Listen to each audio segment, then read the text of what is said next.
I'm Brett Atwater. I'm from Duke University. I'm the director of the EP lab there, and I'm here to talk about ripple mapping and what we found to be the advantages of incorporating that into our mapping strategies. Ripple mapping is a new technology that I think is really exciting because it allows you to identify the critical isthmus of tachycardia rather than just exit site of tachycardia.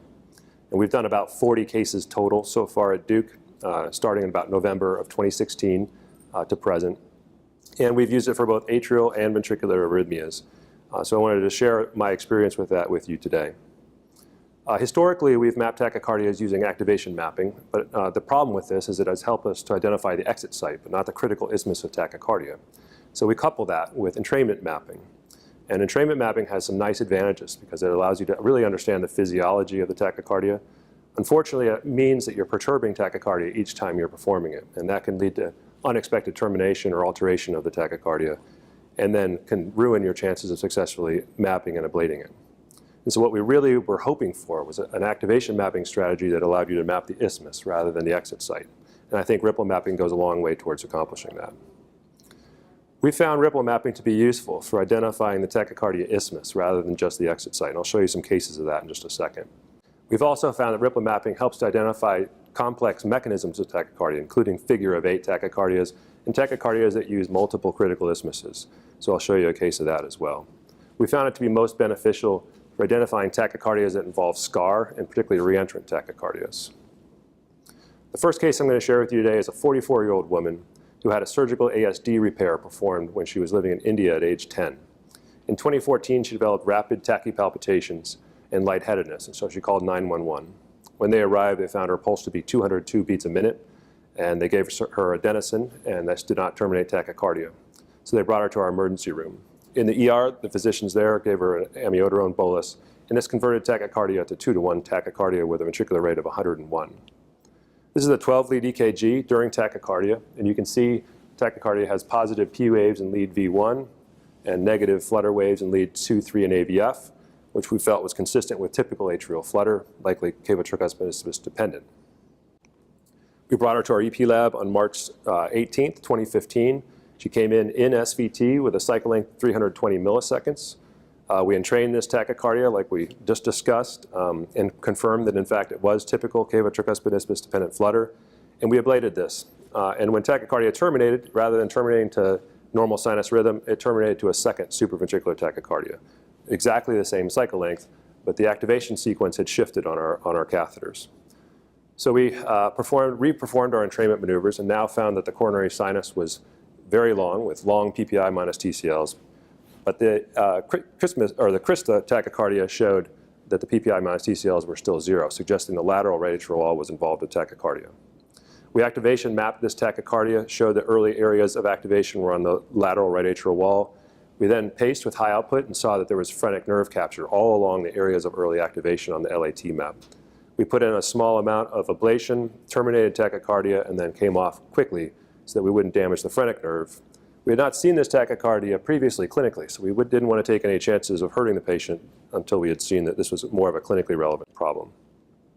And she did great for about 2 years, 1.5 years, until she developed the flu. She had missed getting her flu shot this year, and then she developed myositis and a fever to 103 degrees. And in this setting, she developed rapid tachypalpitations again with a heart rate of 200. She was treated with a cardioversion in our emergency room and then discharged, but then 2 weeks later, after recovering from the flu, she had recurrent SVT, and then we had to cardiovert her again. At that time, we scheduled her for a repeat EP study with ripple mapping. And this is the EKG from the second episode of SVT. You can see it's different than the first one. You don't have these sharp positive P waves in lead V1 anymore, and things look quite a bit different here in 2, 3, and AVF, suggesting that this is likely not the cavo-tricuspid isthmus dependent flutter, but maybe the second SVT that we had seen. For the second procedure, we used the confidence module settings that we have listed here. We used a Penarray 262 mapping catheter, and then we used a Thermocool Smart Touch D-curve ablation catheter. These are the other system modules we had in place. Because we had cardioverted the patient, she came in normal sinus rhythm, but she was easily inducible with burst pacing and a cycle length of 300 from the coronary sinus.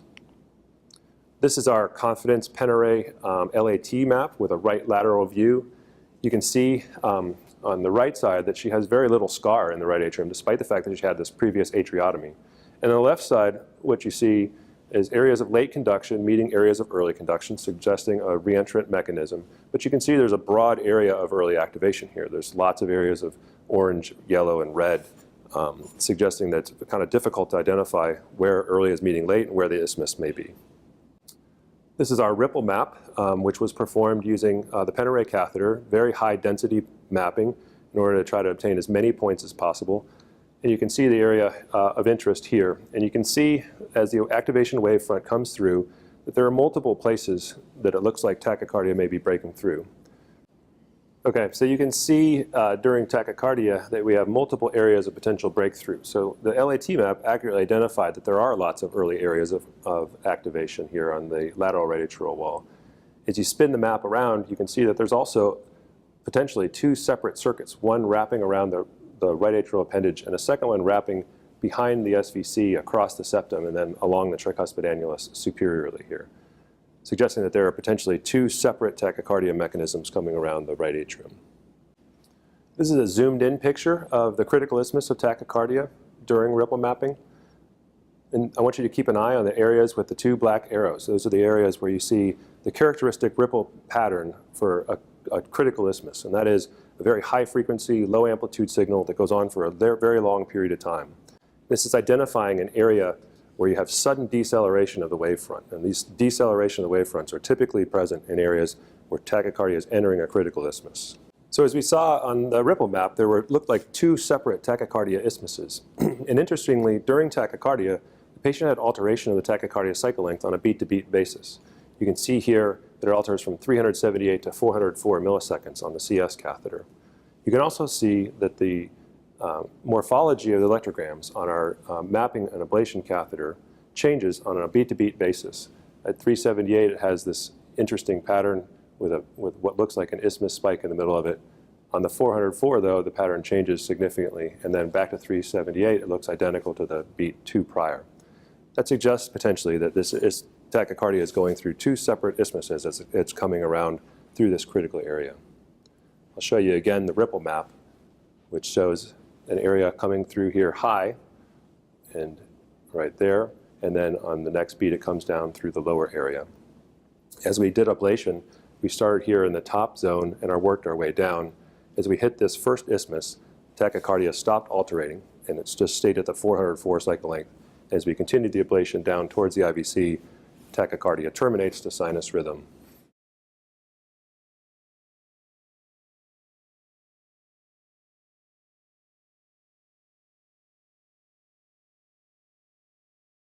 So this is a really satisfying case because we had identification of a very interesting tachycardia mechanism, and that was that there were two separate critical isthmuses, and the tachycardia was altering between these two isthmuses. So in summary, on the first case, ripple mapping helped provide detailed information about the multiple critical isthmuses that were participating in tachycardia. And you could identify these tachycardia isthmuses based on this ripple pattern that we see, which is sudden deceleration of the wavefront followed by low amplitude, high frequency signals at that location. Ripple mapping also provided detailed information about the electrogram characteristics at this site, as we just talked about. And then ripple mapping also provided good information about the tachycardia mechanism. It's clear that this was a reentrant tachycardia based on the ripple pattern that was shown. We also saw really interesting information about the non-critical portion of the tachycardia isthmus. We saw that it was coming up and around the right atrial appendage, and then also working around the posterior wall of the right atrium and across the septum.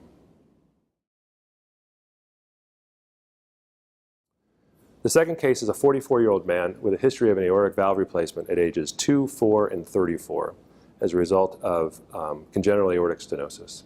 He had a history of atrial flutter and a previous cavo-tricuspid isthmus ablation in 2015. And then he had markedly depressed ejection fraction of 35% and an ICD in place. He came into the hospital with a heart failure exacerbation. At the time, his ICD was interrogated and showed that he was in supraventricular tachycardia with 1-to-1 conduction and a rate of 170 beats a minute. He was started on amiodarone, and this established 2-to-1 block, but the tachycardia continued. And so, as a result, his heart failure symptoms persisted. He then came in for ablation. This is the 12-lead electrocardiogram of his tachycardia. And you can see this is not a good EKG for typical flutter. It doesn't show the typical sawtooth pattern in the inferior leads. It doesn't have the sharp deflections in lead V1. So immediately we're suspicious that this was not going to be an isthmus-dependent flutter. We used the same confidence settings that we discussed for the first case in a SmartTouch SF D-curve catheter. Although the patient had had a prior cavo-tricuspid isthmus-dependent flutter ablation, this LAT map suggests that there's tachycardia rotating around the tricuspid annulus. And I think a reasonable ablation strategy here may have been to put in a second CTI line in order to try to terminate tachycardia. Unfortunately, that would not have terminated tachycardia in this case, and the patient already had CTI block. And as a result, ripple mapping really helps us to identify the true mechanism of tachycardia. And so as we look on the next view, trying to understand what this tachycardia circuit looks like based on the LAT mapping is difficult. Is this tachycardia coming through here, or is it moving in this direction and then down? It's very hard to understand where this tachycardia circuit is. So we decided to use ripple mapping in this case as well. This is the original ripple map from the case. This is acquired using about 1,200 points. These points were acquired over the course of about a minute and a half or 2 minutes of mapping using the pen array catheter. So very high density mapping is achievable very quickly here. And you can start to see the pattern emerge as you look at this ripple view. And it's important to watch it go through several tachycardia cycle lengths. And what you'll see here is the tachycardia will emerge from around the SVC on the left side of the image, and then suddenly it has deceleration, and it gradually works its way through this area of late activation before breaking through and then rapidly going around the posterior wall of the right atrium again. So you start to get a feeling that the tachycardia is moving through this area. And as we look over here on the voltage map, you can see there's an area here of very heterogeneous scar where it looks like it may be breaking through as part of the isthmus. This is a zoomed in picture of that same area, and keep your eye on the area with the red arrow. What this shows is, again, this ripple pattern of low amplitude, high frequency signal, and sudden deceleration of the wavefront, identifying the area of critical isthmus. After looking at the ripple map picture, we came on ablation shortly thereafter. You can see the catheter is just above the area of interest. We're planning to draw a line down through here. As the catheter moves down into that critical area right there, you'll notice sudden termination of tachycardia right there to sinus rhythm. So about 10 seconds of the total ablation. We continued that ablation line all the way through this area of heterogeneous scar, and the patient was rendered non-inducible at that point. So again, in case 2, ripple mapping helped us quickly identify the critical tachycardia isthmus, not just areas of early and late activation, but the isthmus itself, with this characteristic high frequency, low amplitude pattern. Ripple mapping helped us to identify the portion of the isthmus which was narrowest, so that we could identify an area with limited ablation in order to terminate and render the tachycardia non-inducible. And this area was not in the area of earliest activation as identified on the LAT map. It was actually in the area of latest activation, which was very helpful. So in conclusion, we think ripple mapping is a really nice advancement. It allows us to activation map not only areas of late or early activation, but the critical isthmus itself. In addition, it gives you voltage information, electrogram duration information, and amplitude information all at the same time.